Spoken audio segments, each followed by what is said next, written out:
Dentro da tua geladeira tem muito frio ou pouco calor? E o que ondulatória tem a ver com frango assado? Tem ímãs no liquidificador? Por que deslizar no gelo é mais fácil que rolar no asfalto? E afinal, que relação tem entre o espelho e o escuro? Complicou? Simplifísica.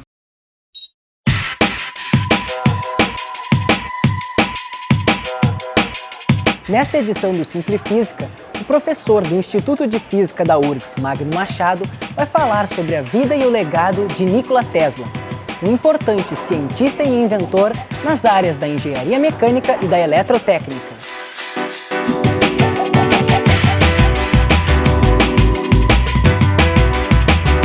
Confira agora o Simplifísica, o universo de Nikola Tesla, sua vida e seu legado. Bom, a minha proposta hoje é falar um pouquinho sobre o Tesla, né? Claro que eu não vou me focar muito na física que está por trás do Tesla, não é esse o objetivo, né? Ele tem 300 patentes, né? E os fenômenos físicos que estão envolvidos nessas patentes são muito particulares. Então, o meu foco aqui é mais na história. Eu construí, claro, uma linha aí, né, de tempo do Tesla, desde que ele nasceu até seu fim. Claro, eu vou falar de algumas coisas relacionadas à física, mas o foco não é esse. É tentar dar uma pincelada sobre a história do Tesla em si. Então, vou começar. O Tesla ele nasceu na metade do século XIX, né? Em 1856, como vocês podem ver aqui. Ele nasceu num território que hoje pertence à Croácia, né? Na época era o Império Austro-Húngaro, né? E ele é filho de padre da Igreja Ortodoxa. O avô dele também era padre da Igreja Ortodoxa. Ele teve mais 4 irmãos, eles eram entre 5, né? Um dos outros irmãos dele era mais velho, né? São 3 mulheres e 2 homens. Esse irmão, que é o irmão dele, morreu num acidente quando Tesla tinha 5 anos, né? E esse evento foi bem importante psicologicamente para o Tesla durante toda a vida dele. Ele presenciou a queda do cavalo, né, do irmão dele e a morte do irmão quando ele era bem pequeno. Ele tem uma série de particularidades que já começam a aparecer já na infância do Tesla, que são episódios de flashbacks, luzes que ele enxerga, clarões. O Tesla também tinha uma memória muito boa, uma memória fotográfica. Depois, quando ele era mais adulto, na adultez, ele também era capaz de visualizar os aparelhos e os componentes e como é que se ia transformar um aparelho mentalmente. Então, ele tinha um processo mental bastante diferente, tinha esses eventos, né, de flashbacks e clarões que já aconteciam já na infância.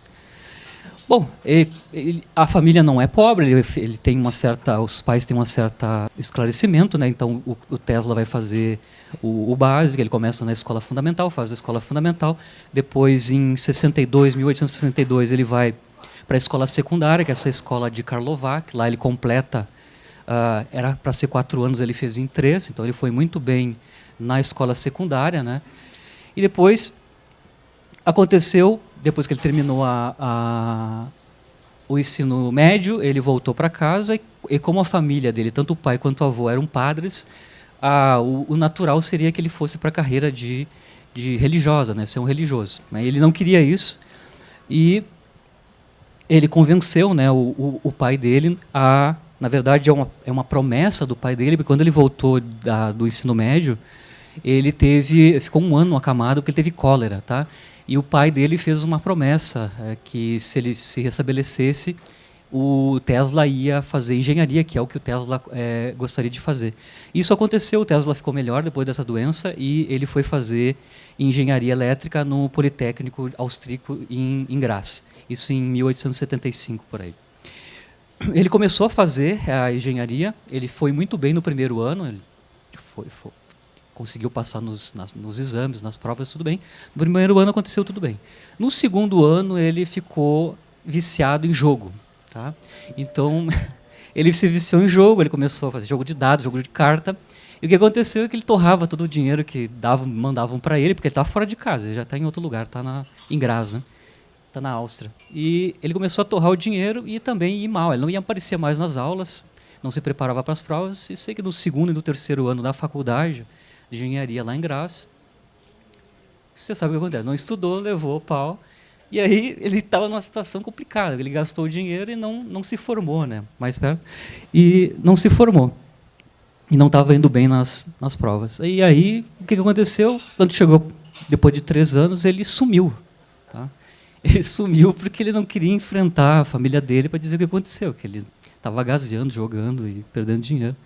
E ele desapareceu. Então ele ficou provavelmente um ano fora, um pouco mais.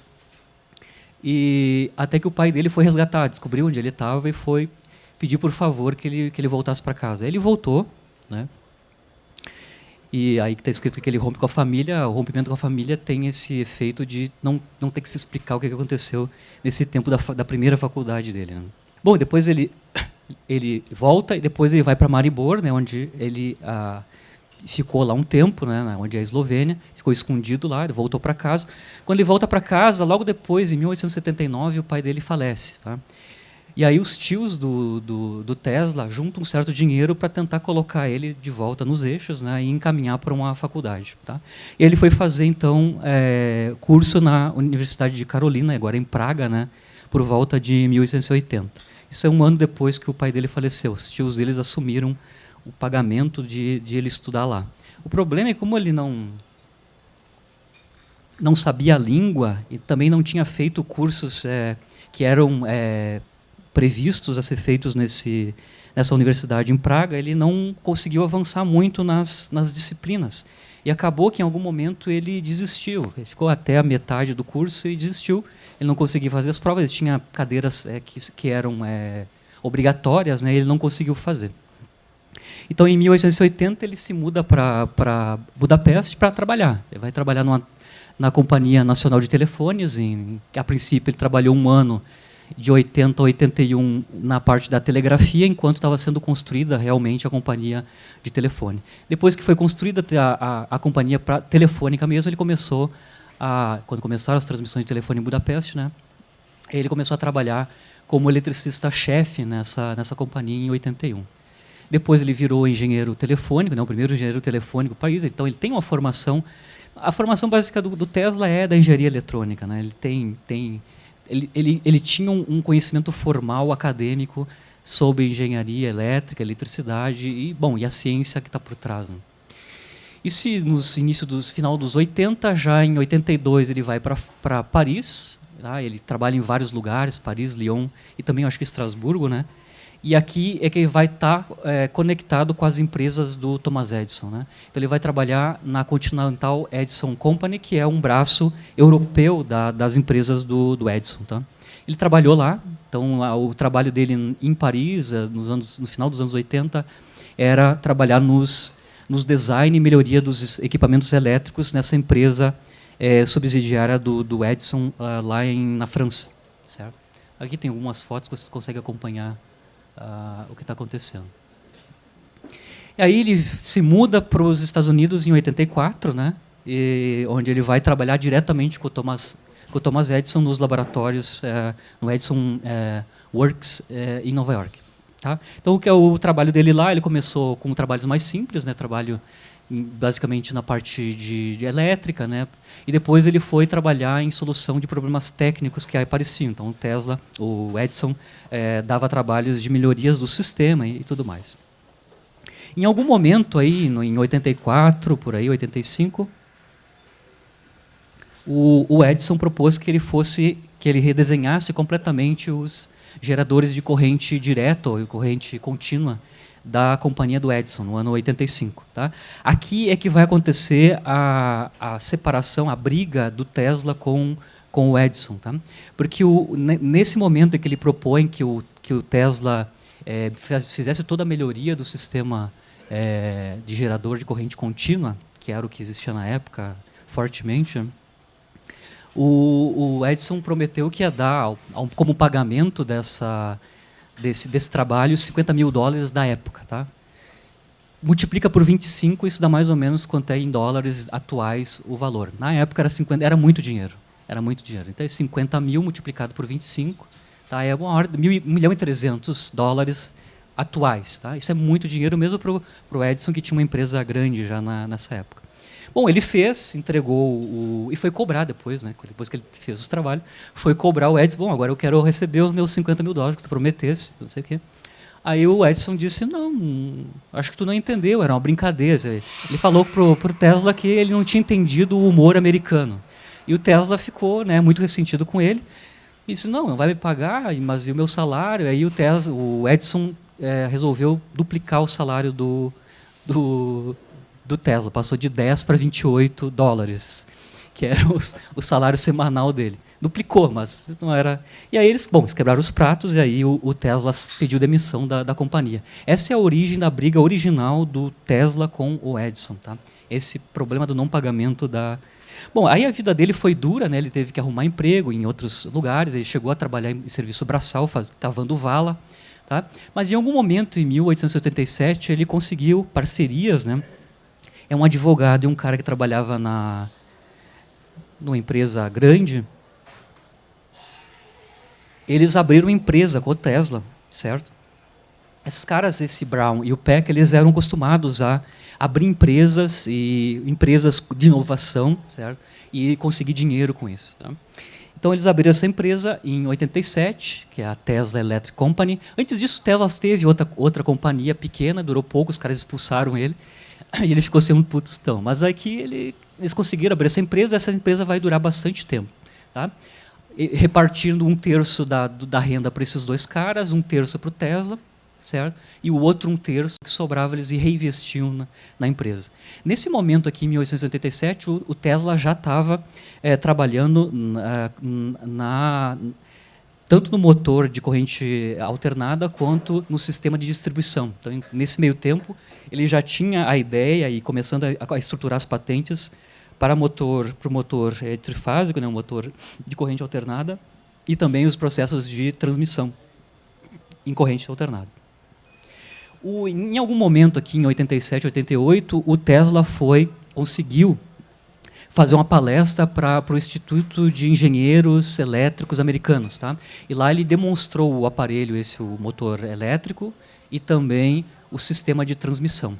Nessa apresentação tinham funcionários do Westinghouse, tá? E aí os funcionários do Westinghouse chamaram a atenção para ele que, bom, o Tesla conseguiu um motor viável e em sistema de corrente alternada. Em corrente alternada, o Westinghouse já trabalhava com corrente alternada. Ele tinha algumas patentes, tanto de transmissão, mas ele não tinha ainda um motor viável que usasse corrente alternada. E ele ficou de olho na proposta do Tesla e, claro, licenciou a patente do motor de corrente alternada e outras coisas que o Tesla tinha na manga, né, já. Então, é nesse momento, em 87, 88, que há uma conexão direta entre o Tesla e o Westinghouse, certo? Claro que aí o Westinghouse começam a briga com o Edison, porque são duas grandes corporações. Tá? A corporação do Edison está associada com um processo de corrente contínua para iluminação pública e também de máquinas e motores. Né? Já era bem estabelecido na época e funcionava bem. E o Westinghouse estava entrando com a distribuição em corrente alternada e tentando fazer geração também de energia usando corrente alternada. É nesse momento que vai acontecer a chamada Guerra das Correntes. Né? O pessoal sempre fala que a guerra das correntes é entre o Edison e o Tesla, mas na verdade não é. Ela é uma guerra comercial, né? Do domínio, né, da distribuição e produção de energia nas formas da corrente contínua, que é o caso do Edison, e da corrente alternada, que é o caso do Westinghouse. Então é uma briga, na verdade, entre o Westinghouse e o Edison, que são os donos das companhias, né? Ou os sócios majoritários. Né? Então, o que a gente chama de guerra de corrente nada mais é que essa batalha, né, que se travou no âmbito de controle de patentes, mas também já em campanha publicitária contra a corrente alternada. Então, o Westinghouse estava entrando num mercado que já era dominado por a corrente contínua do Edison. Tá? E ele já tinha muita coisa instalada. E aí o Edison começou a fazer uma campanha publicitária pesada, né, tanto na mídia da época quanto pagando pessoas para fazer demonstrações públicas sobre o perigo da corrente alternada, né? Mas isso não travou, né, o processo, e em algum momento o Westinghouse conseguiu, né, com o tempo, mostrar que a corrente alternada era muito boa para a transmissão. E depois eles vão ganhar uma concorrência, né? A Westinghouse vai ganhar uma concorrência da General Electric para instalação da usina hidrelétrica de Niagara Falls, né? As cataratas do Niágara, que foi o primeiro lugar onde é uma grande usina onde a produção e a transmissão é via corrente alternada.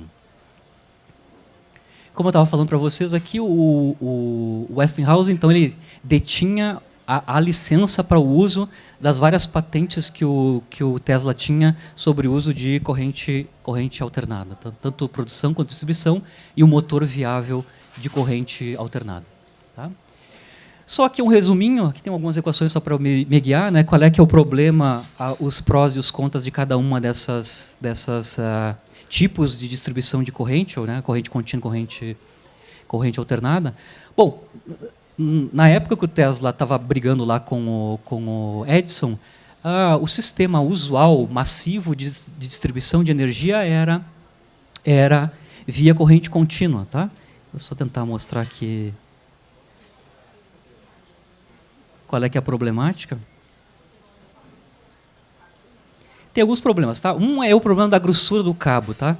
Os cabos em geral da corrente contínua tinham que ser robustos, tinham que ser grandes, né? Isso é para contrabalançar a questão da resistência. A resistência é linear com o tamanho do cabo, né, de transmissão, e inversamente proporcional à seção transversal do condutor. Então, tu contrabalançavas para baixar a resistência do circuito, tu aumentava a grossura dos cabos, tá? Então, se você tem cabo grande, você contrabalança isso um pouco com a área de seção transversal dos cabos. Tá? Em geral, claro, no sistema de distribuição com corrente, tensão, corrente contínua, né? O que o pessoal tinha fixada uma potência para ser distribuída, por exemplo, 10 kW, né? E, por exemplo, com fixado a tensão, né, da rede, que em geral lá o pessoal usava 100, o Edison usava tipicamente sistemas que tinha tensão de 110 volts por aí. Em corrente contínua, em sistema de corrente contínua, a corrente que tu tens é relativamente alta. A relação entre a corrente, a resistência e a potência entregue está aqui em cima. Ó. Então, fixado a potência entregue, e a tensão fixa do sistema, que para eles era da ordem de 100 volts, a corrente que tu obtens é dessa ordem aí, por exemplo, correntes altas, né? Tipicamente da ordem de 100 amperes. Okay? Esse era um dos problemas, cabeamento pesado, então, para diminuir a resistência. A outra coisa é, como tu não pode esticar muito a rede, tá? Porque vai perder muito a corrente alta. Se a corrente é alta, a potência dissipada via calor, via efeito Joule, é proporcional ao quadrado da corrente. Então, se tu está com corrente alta, tu tem muita perda de energia via efeito Joule. Isso, então, dava uma problemática de onde estão localizados a geração e a distribuição. Então, não podia ir muito longe. Tipicamente, o usual lá no tempo do Edison era até 2 km a distância entre a geração e a distribuição. 2 km vocês conseguem ver qual é que é. Então, o Edison, a empresa do Edison, solucionava isso colocando várias geradoras muito próximas dos lugares onde eles tinham que distribuir a energia. Por esse vínculo que a geração e a distribuição tinham que ser relativamente perto, porque estava operando com correntes altas de 100 ampere. Tá? O outro problema é que se tu tinha lugares onde a tensão tinha que ser diferente, tá? Tu tens que ter um gerador para cada tipo de ambiente. Então, tu vai ter, por exemplo, uma geradora para entregar 100 volts para a iluminação pública, onde os bulbos lá eram de 100 volts. Agora, se tu tinha um outro lugar onde tinha motores elétricos, onde a tensão teria que ser mais alta, tinha que construir outra geradora. Então, acabava sendo muito dispendioso, tanto no o custo do material, porque tem que ser cobre e grosso, o cabeamento, né, e também a construção de muitas geradoras. E o problema é que você não podia facilmente trocar a tensão. Okay? Então, aqui já está resumindo mais ou menos as problemáticas associadas à corrente contínua, e também tinha o problema das zonas rurais. As zonas rurais nunca consegui chegar lá. Quem é que ia gastar dinheiro para construir uma geradora num lugar ermo lá, onde a distância da geradora até a distribuição é dessa ordem, de 2 km. Tá? Então isso gerava um impacto problemático contra a corrente contínua. Claro, isso aqui que eu estou falando é a nossa versão atual, onde a gente está baseado em corrente alternada e falando mal da corrente contínua, mas eu estou falando das problemáticas que estavam por trás. Né? Relativo à corrente alternada, a corrente alternada na distribuição, ela pode operar, caso dos transformadores, né, elas podem operar a altas tensões. Então, se eu posso operar a altas tensões, fixado uma potência, isso significa que eu posso operar a altas tensões com corrente baixa. Se eu estou com corrente baixa, automaticamente eu tenho menor perda, e os meus cabeamentos podem ser mais finos, etc. Então, a vantagem da corrente alternada é na distribuição, porque na distribuição eu posso trabalhar com voltagem muito alta, isso me dá uma corrente pequena, né? E então eu faço toda a transmissão a altas tensões, e depois com os transformadores, que isso é a sacada, né? Uma das sacadas, a vantagem da corrente alternada é que tu pode mudar de tensão usando um aparelho chamado transformador. Né? Então a gente pode usar o transformador e fazer mudanças de tensão facilmente. Isso é o que acontece na produção, transporte, né? Transmissão, e depois no consumo a gente pode mudar as tensões via transformadores. Né? Essa é a grande vantagem na transmissão. Não sei se eu tenho aqui a escala típica das correntes em corrente alternada, não sei se eu tenho aqui. Ó, aqui é só um exemplo, obviamente. Né? Começa com 100 volts na produção, tu pode aumentar isso para 10.000 volts, né? Altas tensões, isso baixa a corrente para dar ordem de amperes, daí depois tu transformas de novo para baixar a tensão. Basicamente você aumenta e depois diminui a tensão usando transformadores, certo? Bom, a primeira demonstração em larga escala, como eu estava comentando com vocês, do uso da corrente alternada para produção e transmissão, foi feita então na usina de Niagara Falls. A Westinghouse ganhou a concorrência da General Electric, que era a empresa fundida do Edison, né? Isso foi em final de 1896. Claro que isso aqui não foi a primeira vez onde corrente alternada foi usada na transmissão e produção. Anteriormente já se sabia como funcionava isso, né? E como usar isso para gerar e transmitir. Todas as patentes que o Westinghouse usou na Niagara Falls eram licenciadas do Tesla. Só para comentar, né, não foi a primeira vez no Niagara Falls que usaram na produção e na distribuição corrente alternada. Isso já era conhecido em 1891. Né? Então, só para lembrar aqui, a Niagara Falls é 96, então 5 anos antes já se sabia que se podia produzir e transmitir nesse sistema. Tá? Os primeiros lugares onde foi usado, em Mill Creek, na Califórnia, e na Alemanha também, já se tinha usado em 91 esse tipo de sistema para transporte de energia elétrica, tá? Distribuição. Antes do Niagara Falls, em 93, então deu 2 anos depois das primeiras demonstrações de uso, né, o Westinghouse, nessa mostra mundial de 93 em Chicago, tinha lá um stand onde tinha demonstrações, né, tanto distribuição como geração de energia elétrica. Né? E nessa mostra, o Westinghouse mostrou um sistema completo, baseado nas patentes do Tesla, da produção e distribuição de energia elétrica usando o CA. Tá? Aqui, inclusive, tem aqui uma foto da época onde diz que está sendo usado o sistema polifásico do Tesla, etc. Okay? Aqui é só uma fotinho, uma representação, né, do que eu estava falando. Né? Você tem geração, você transforma com transformadores a potência, a tensão de maneira muito alta. Você trabalha com 10.000 volts, você faz a transmissão com corrente, com tensão alta, e depois, quando chega na entrega, você diminui com a tensão com os transformadores. Como eu estava falando, quando isso começou a acontecer, nessa época onde houve um embate entre corrente contínua e corrente alternada entre o Westinghouse e o Edison, além da questão da guerra das patentes, né, de tentar obter o maior número de patentes e licenças, né, também houve uma campanha publicitária forte, direta ou indiretamente financiada pelo Edison, tá? Bom, então tinha demonstrações públicas para mostrar que a corrente alternada era perigosa. O problema é a frequência que é usada, ela pode dar fibrilação, né, cardíaca, né? Mas aqui tem algumas fotos da época, tá? O pessoal eletrocutava cavalo. Aqui tem um cachorro, eles eletrocutavam gato, cachorro, ou seja, esses bichinhos baldios eles pegavam e usavam para demonstrar a eletrocução usando corrente alternada, certo? Claro, houve casos reais de eletrocução que foi bem noticiado da época, né?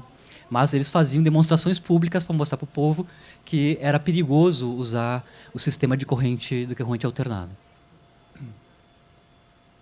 Inclusive, eles queriam associar o nome da empresa Westinghouse com esses fenômenos de eletrocução.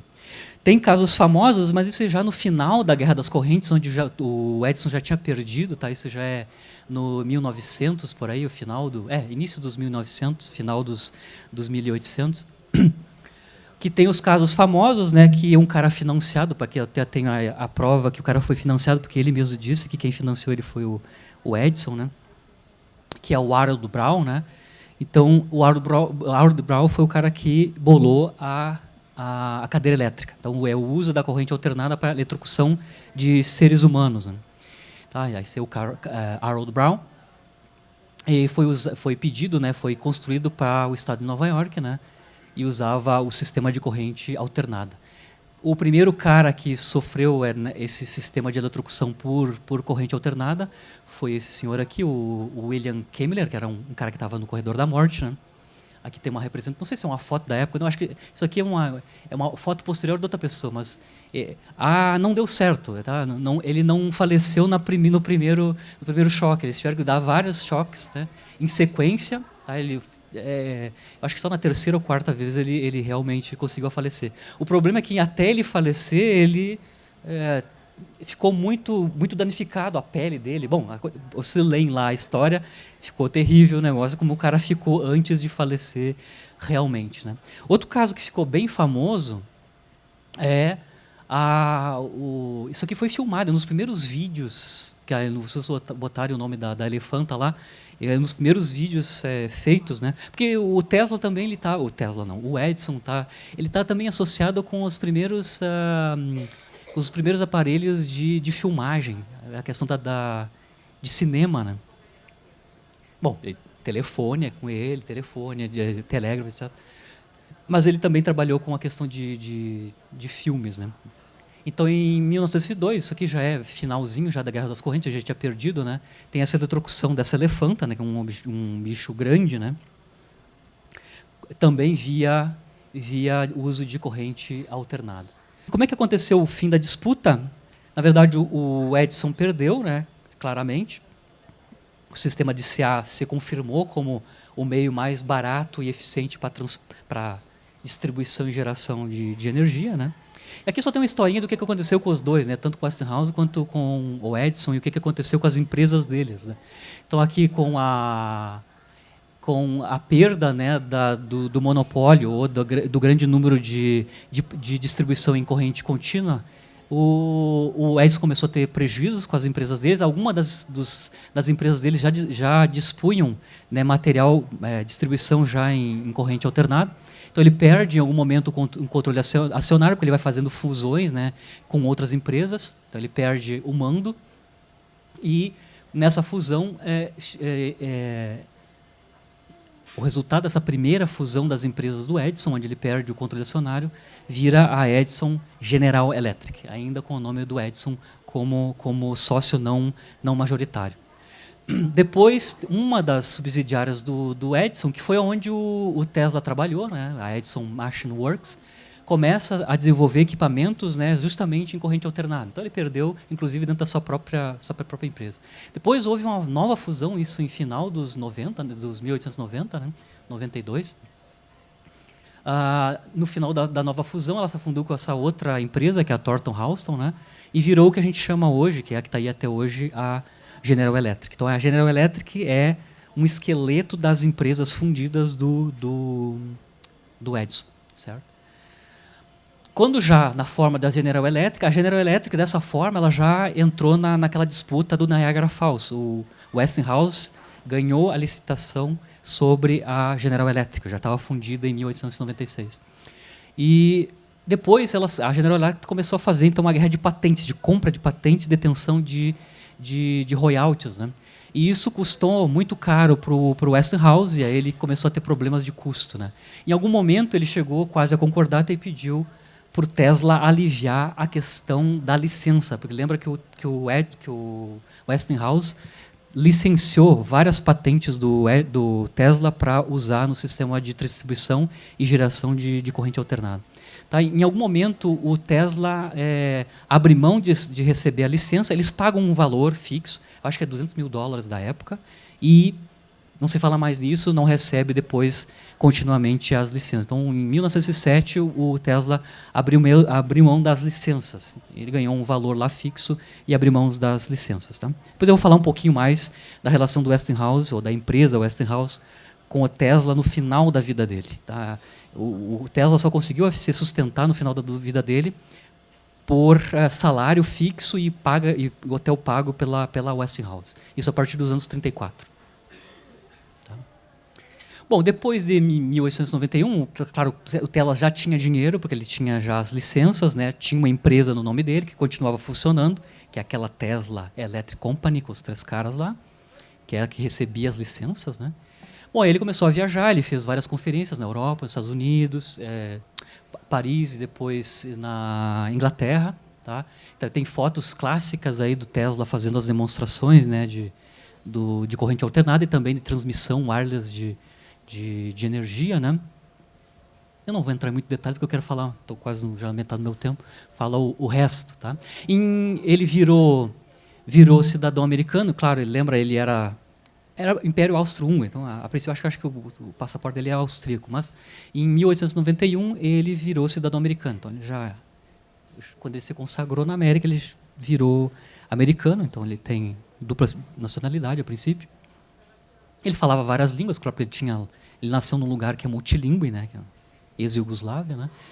E bom, nesse meio tempo ele desenvolveu e demonstrou publicamente uma série de dispositivos, né? Aqui eu tenho as fotos, né, do dirigível, né, que é um submarino ou um barquinho, né, que é movido por rádio, né? Então o Tesla nessa época, depois que ele teve um suspiro econômico, né, ele se focou nessas atividades, tá? Uma das coisas que ele queria estudar era a questão de transmissão via rádio, a questão da transmissão de energia elétrica wireless. Tá? E aí vai acontecer 2 eventos grandes aí que estão associados a essas duas particularidades. Tá? Uma delas, então, eu já estava falando, ele estava muito interessado tanto na história do rádio, né, transmissão de informação, mas também em transporte de energia sem fios. Né? Isso está associado, um dos eventos é a mudança do Tesla para Colorado Springs. Né? O que ele foi fazer em Colorado Springs? Ele quis fazer prova de princípio, ou seja, se era possível fazer transmissão e captação de informação via onda eletromagnética e também se era possível fazer transmissão de energia sem cabo. Essa era a proposta original do Tesla em Colorado, nesse experimento de Colorado Springs. Então ele foi para lá em 1899, né, quase o início do próximo século, no século XX. Né? Ele foi para essa cidade, a escolha da cidade é porque lá já tinha um sistema completo de energia em corrente alternada que ele precisava, certo? E as pessoas que eram proprietárias dessa distribuição de corrente alternada disseram que ele podia usar essa distribuição sem pagar nada. Então ele foi para lá e se instalou para usar o sistema elétrico da cidade, né? A ideia dele é tentar, claro, trabalhar em experimentos que envolviam alta voltagem, né? E também altas frequências. Tá? Todo esse tempo que ele ficou, que basicamente um ano que ele ficou em Colorado Springs fazendo esses experimentos, né, de transmissão de energia e informação sem fios, né, estão condensados nessa Colorado Springs Notes, né? Isso aqui tem 500 páginas, né, lá onde tem todas as propostas, as coisas que foram feitas e as anotações. Tá? Só foi publicado em 78, esse Colorado Springs Notes. Tá? O que ele fez lá? Bom, ele investigou uma série de coisas, algumas delas eletricidade atmosférica, tá? A questão de relâmpagos, como é que você... basicamente estudou física atmosférica, né? E sinais de relâmpago. Aqui são fotos lá da época, né? Da antena dele. Aqui também do lugar, que é um lugar bem simples, né? Onde tinha o laboratório. Aqui está o próprio Tesla espiando aqui Aqui é as famosas lâmpadas que acendiam no chão, né? Isso é uma foto da época, não é de filme, né? Então aqui são algumas fotos da época de Colorado Springs, né?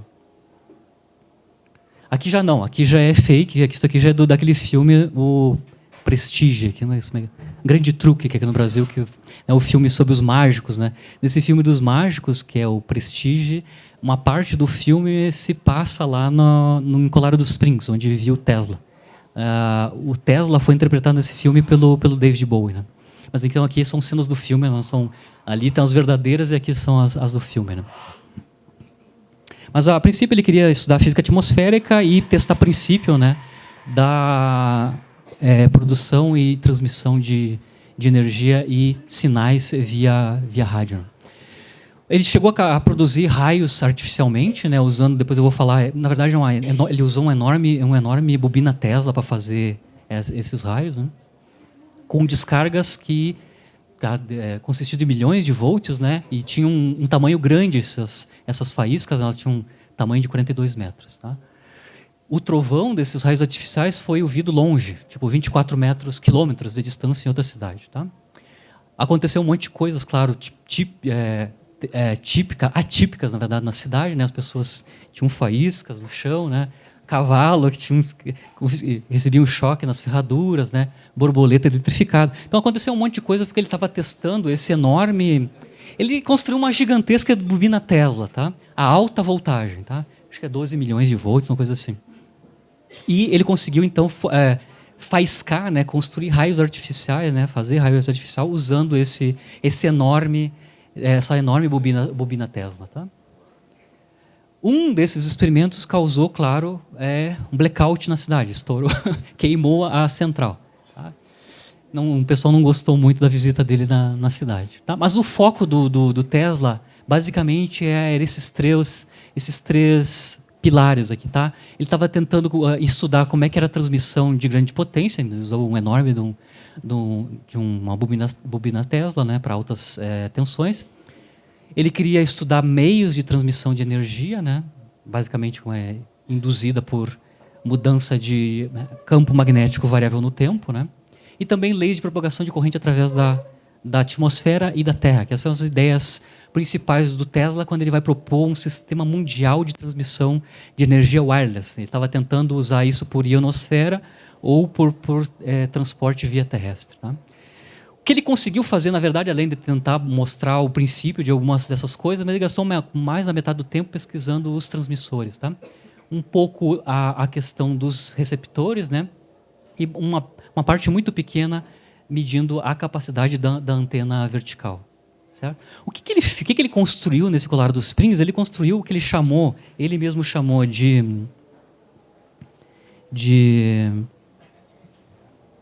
amplificador magnificador, que na verdade é um enorme de uma bobina Tesla, okay? Onde ele consegue gerar altas tensões. Tá?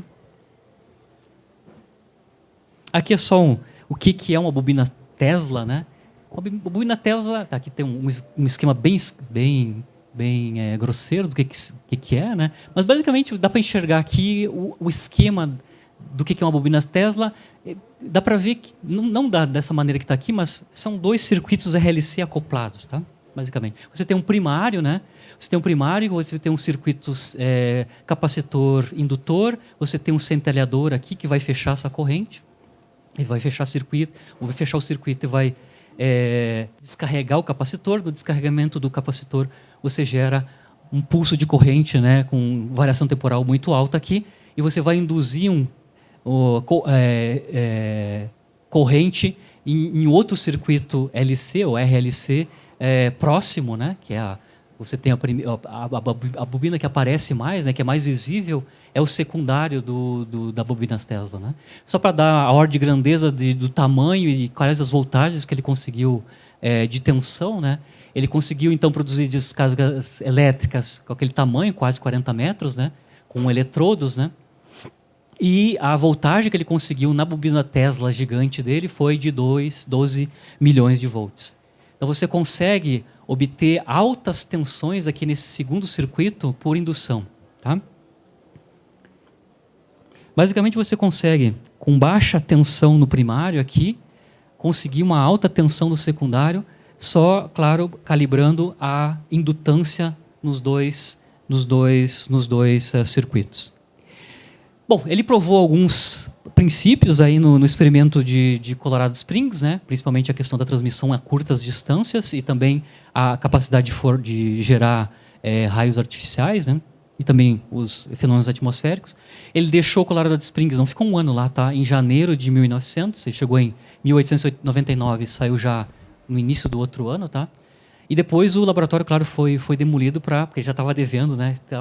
Vendeu a área e o que sobrou lá para pagar dívidas. Tá? Mas basicamente o que ele construiu em Colorado Springs é uma enorme de uma bobina Tesla, tá? Em altas voltagens, ok? A bobina Tesla não era só... Claro que o divertimento da bobina Tesla é fazer raio, né, outras coisas, mas ele também pode ser... Ele, na verdade, é um emissor, né, de gerador de radiofrequência. Né? Então, um dos objetivos também do Tesla é usar essa enorme bobina Tesla, né, esse amplificador, magnificador, como ele chamava, para gerar radiofrequência, né, onda eletromagnética. Né? Então, as faíscas que vão ser produzidas no terminal lá do indutor secundário vão irradiar um campo eletromagnético que funciona como um dipolo oscilante. Esse dipolo oscilante pode ser captado, né, o sinal por uma outra antena. Né? Então, aqui só tem um desenho esquemático. Né? Você tem a bobina Tesla, que vai gerar então, radiofrequência, e depois você pode captar essa radiofrequência de onda eletromagnética. Então, aqui tem uma comparação do pulso predito lá, né, e que você consegue captar usando antenas. Tá? Então, serve para várias coisas essa bobina Tesla gigante, tanto para gerar altas tensões, mas também a princípio como um gerador de radiofrequência. Bom, aí o Tesla, como ele já tinha testado o princípio de transmissão wireless, como ele já tinha mostrado alguns princípios básicos da transmissão, tanto de informação quanto a questão do rádio, né, e também com a transmissão wireless a curta distância de energia, por indução eletromagnética, né, ele começou a pensar grande. Aí ele vai fazer um experimento maior, ou seja, uma bobina Tesla maior ainda do que Colorado Springs, e tentar fazer, então, prova de princípio que tu pode distribuir potência alta de energia a grandes distâncias mesmo. Né? Lá em Colorado Springs, ele conseguiu fazer transmissão para alguns metros, 300 metros, 400 metros, para lâmpadas, por exemplo. Tá? Então, era curtos a partir do transmissor, né? Da torre essa. Né? Então, ele começou então, a bolar um projeto, isso imediatamente depois do Colorado Springs. Ele saiu em janeiro de 1900, né? Então, já em 1900, ele estava bolando um experimento maior, que é a construção da famosa torre de Wardenclyffe, né? E aí ele começou a catar dinheiro, né? Conseguir verba, né? Financiamento para a construção desse sistema. O que ele vendia para as outras pessoas, para conseguir o dinheiro, é o seguinte: ele ia construir, fazer telegrafia e comunicação de rádio transatlântica. Isso é o que ele dizia para as pessoas para conseguir a verba, né? Mas o que ele estava também pensando era a questão da transmissão de energia, né? Era uma das propostas dele. Então ele começa a captar recurso, ele consegue até um recurso razoavelmente grande, né? Essa era a proposta original que ele transparecia na imprensa, né? Ou nos captadores de recurso, era telefonia, né? Via wireless, né? ele conseguiu uma quantidade importante de dinheiro, traduzidos para os valores de hoje. Ele conseguiu um recurso da ordem de 4 milhões de dólares atuais, né? Isso era menos na época da desvalorização, né? Metade desses 4 milhões vinha do JP Morgan, que era um empresário poderoso da época, né? Então, quase 2 milhões eram do JP Morgan.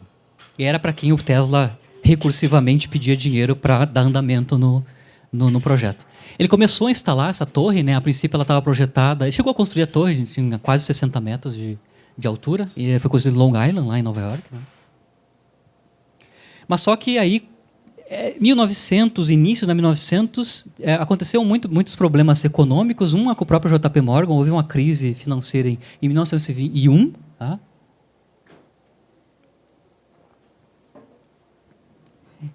E o principal problema com a construção da torre é que a principal proposta que ele dizia para as pessoas para conseguir o recurso foi passada, né, pela transmissão do Marconi, em 1901. Então, em 1900, ele estava captando recurso, dizendo que ia fazer uma transmissão transatlântica sem cabos. Né? E em 1901, em final de 1901, tem a primeira demonstração com sucesso da transmissão de rádio pelo italiano, né, o Marconi. Então, isso perdeu grande parte da motivação que ele tinha para os investidores. Né? Então, as pessoas... o próprio JP Morgan não vou dar dinheiro, porque já fizeram isso que está propondo. Certo? E aí ele começou a ter uma série de problemas financeiros para dar andamento na obra, né? Então, já em 1903, já tem o JP Morgan já diz que não vai dar dinheiro, e ele fica insistindo, e finalmente formalizou, em 1904, que não ia haver mais nenhum recurso para a construção do projeto em andamento do Tesla. Né? Então, já em 1905, já sem dinheiro nenhum, então já é com recurso próprio, né? Ele começa a fechar vários itens do projeto, né? Que tinha pessoas trabalhando, tinha um monte de gente lá trabalhando, tanto na parte técnica como na parte de serviços. Né? E em 1906, os trabalhadores foram, então, finalmente mandados embora, porque já não tinha mais recurso nenhum.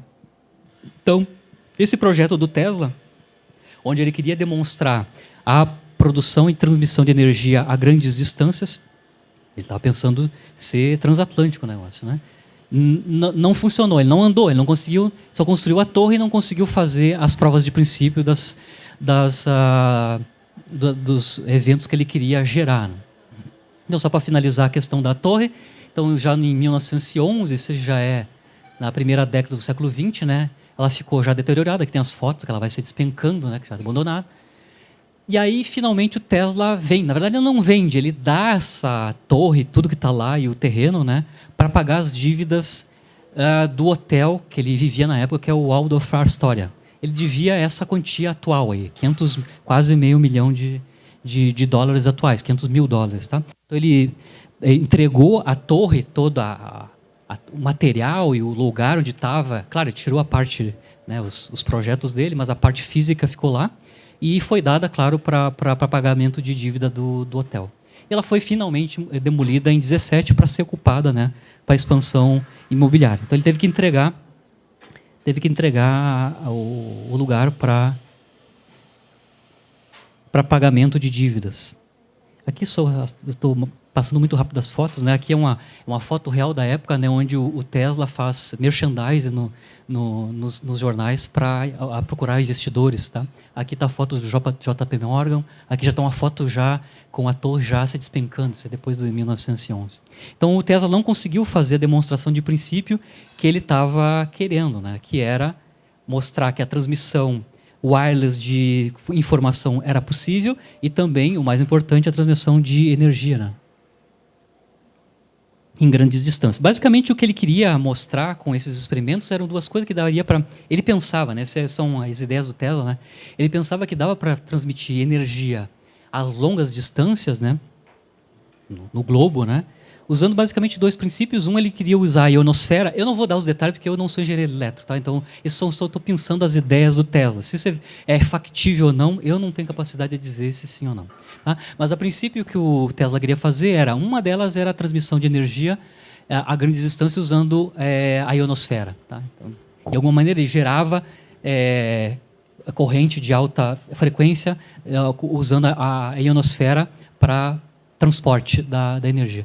E a outra proposta dele era usar a própria Terra, né, como um enorme ressonador elétrico, né, e distribuir a energia na superfície da Terra. E são essas duas grandes ideias que o Tesla não conseguiu fazer prova de princípio, porque ele não conseguiu terminar o projeto dele lá na torre de Wardenclyffe. Então, ele tinha essas ideias, né, e depois ele ficou muito tempo publicando, bem depois que já tinha demolido a torre, ele continuou insistindo nessas ideias. Né? Aqui tem um artigo dele que já é de 27, eu acho, né?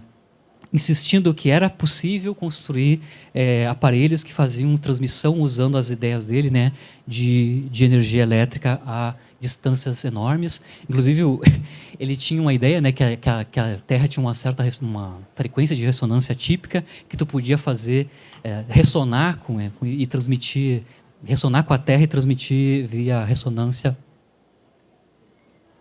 energia elétrica. Né?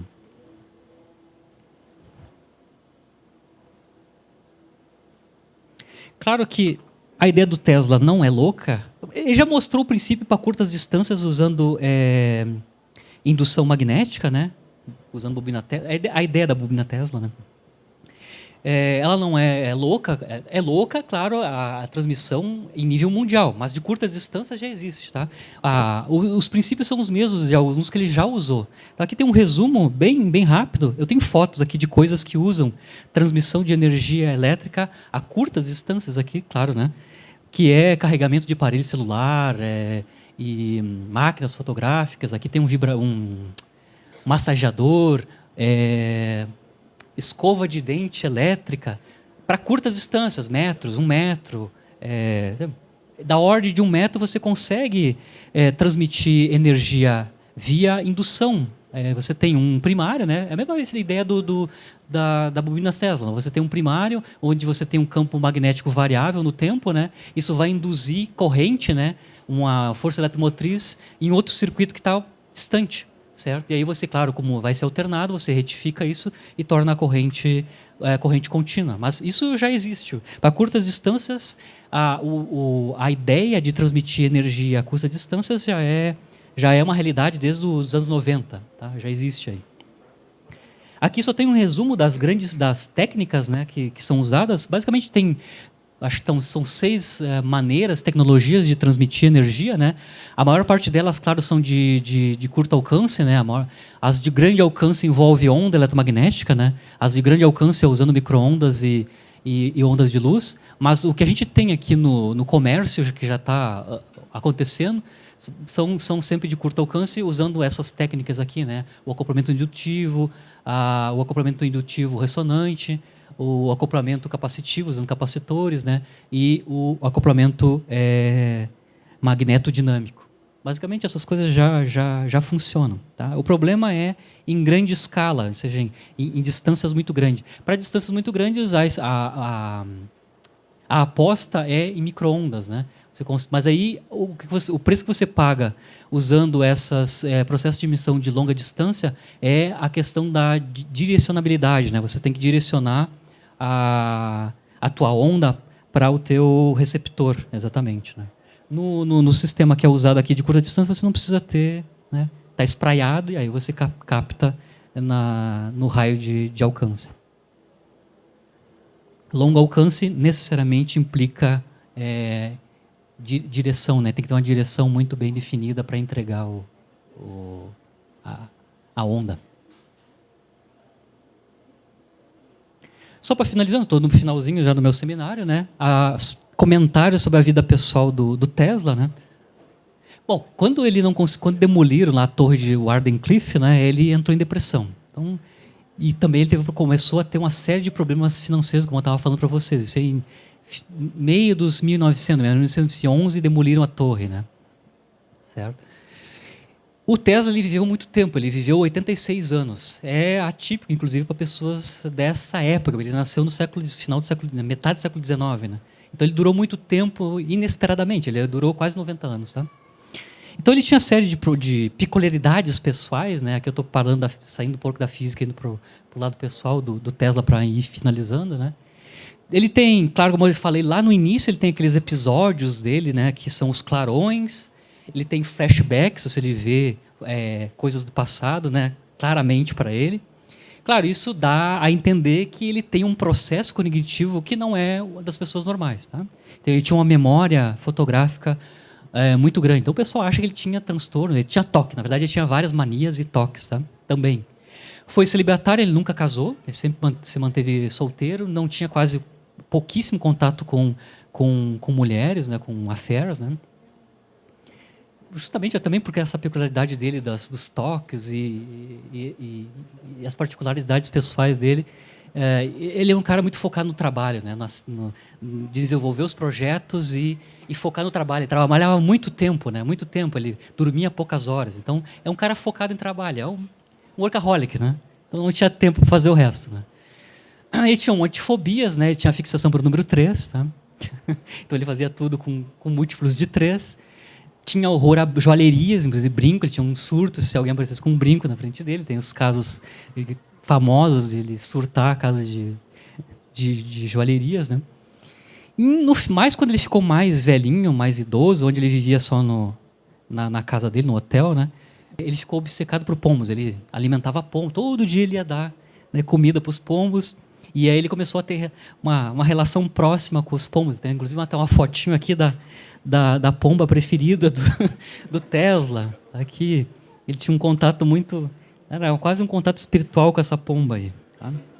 Ele teve, em algum momento na velhice dele, ele caiu ou foi atropelado. Ele teve um problema sério de saúde.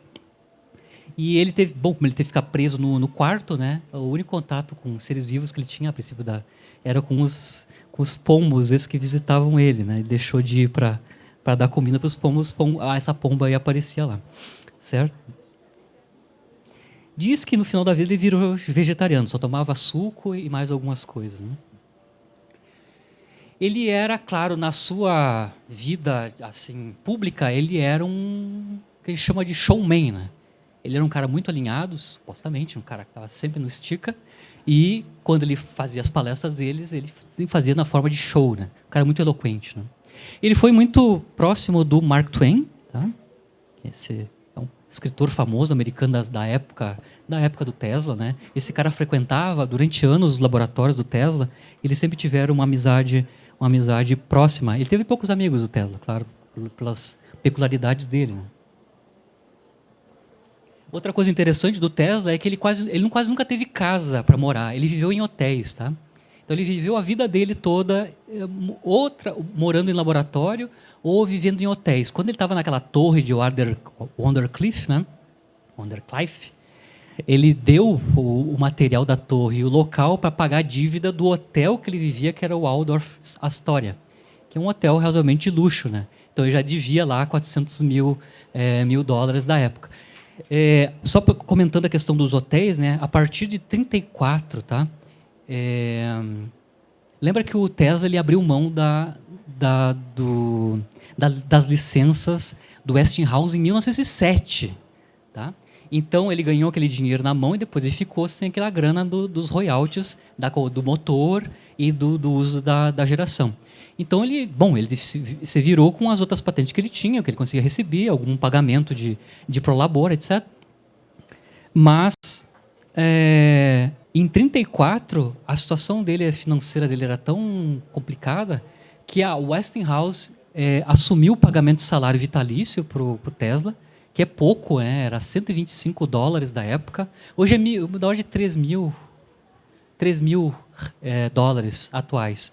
Esse é o salário permanente mensal dele. A Westinghouse pagou de 34 até a morte dele em 43. Mais 11 anos pagando regiamente um salário fixo para ele de 123 dólares, que é um pouquinho mais que 3 mil hoje. Isso é o salário que o Tesla tinha durante o final da vida dele. A outra coisa, o lugar onde ele morava, o hotel, como ele saiu do Waldorf Astoria, ele foi morar no Hotel New Yorker, tá? O Hotel New Yorker era pago pela Westinghouse. A Westinghouse pagou durante todo o fim da vida, de 34 até 43, o hotel do Tesla. Tá? Então eles mantiveram ele. Porque era um problema de honra para eles. É como eles fizeram o nome deles e a grana. Com os projetos, né, e com a capacidade cognitiva do Tesla, eles não podiam deixar ele na penúria, ia ficar mal para eles, né? Como ele era sócio. Né? Então eles assumiram esse ônus, pagar um salário vitalício para o Tesla, para ele não ficar na pobreza completa, e também uma casa, né, um hotel onde ele ficou o resto da vida dele. Certo?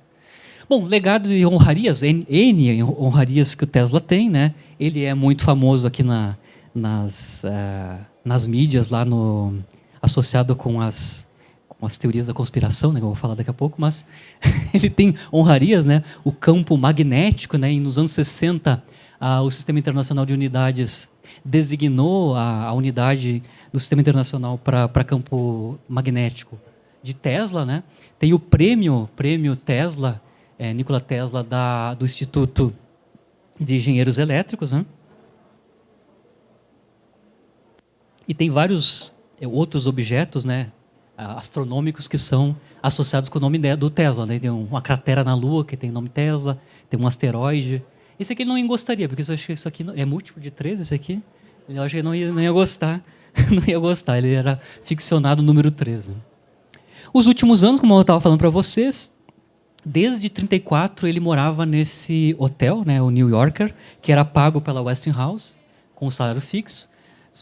Não, ele se retirou, né? Como ele é uma pessoa já bem idosa, ele chegou no auge em 1911. Então ele ficou de 1911, que é anos 10, até os anos 40, basicamente numa aposentadoria, né?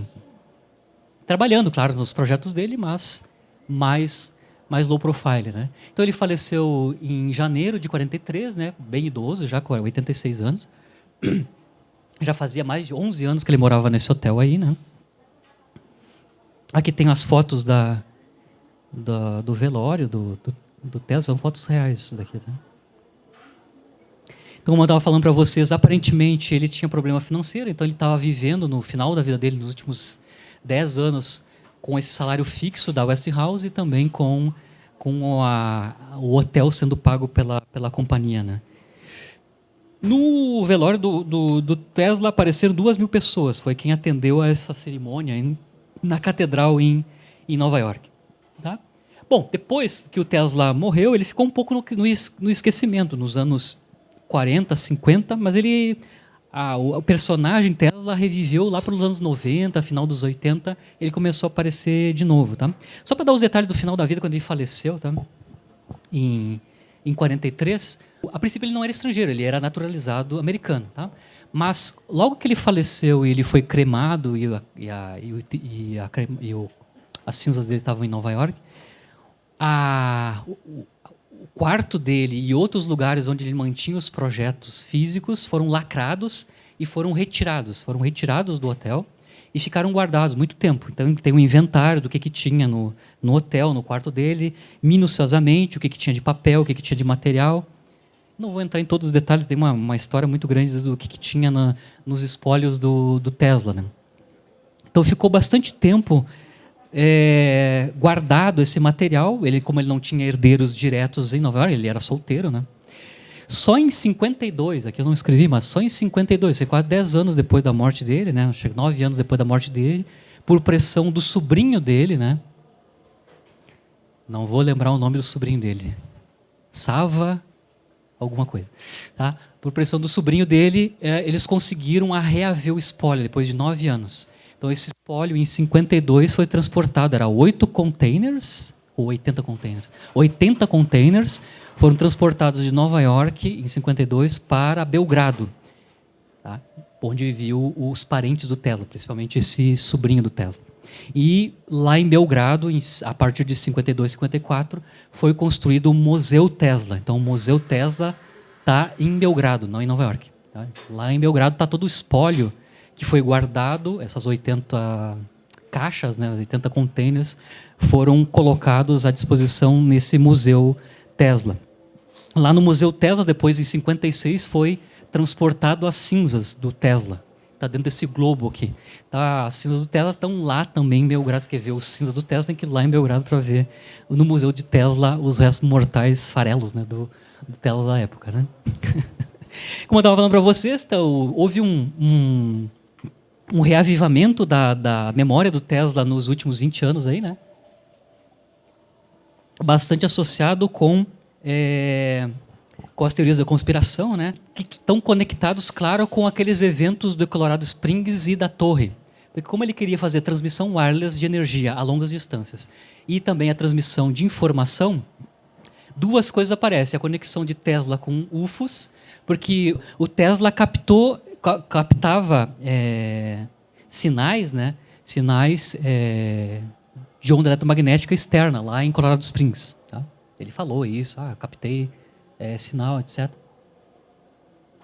Então, esse é o pulo do gato lá. O evento de Colorado Springs é que está associado com comunicação com ETs, transmissão de informação de civilizações extraterrestres com hotéis lá em Colorado Springs. Tá?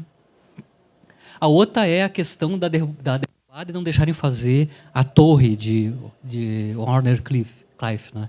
Que é a questão da teoria da conspiração, que os grandes magnatas da época, o JP Morgan, os outros caras ali, não queriam que o Tesla detivesse, né, essa ideia, e na verdade essa patente, esse poder da transmissão de energia a grandes distâncias, porque isso, claro, ia quebrar eles economicamente, porque eles estavam envolvidos em investimento de distribuição usual de energia, né?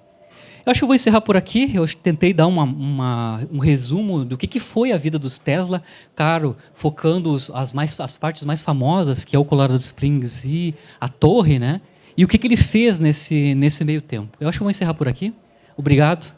Espero que tenha sido bom o seminário. Obrigado. E aí, gostou desse Simple Física? Você pode assistir mais no canal da URGS TV no YouTube.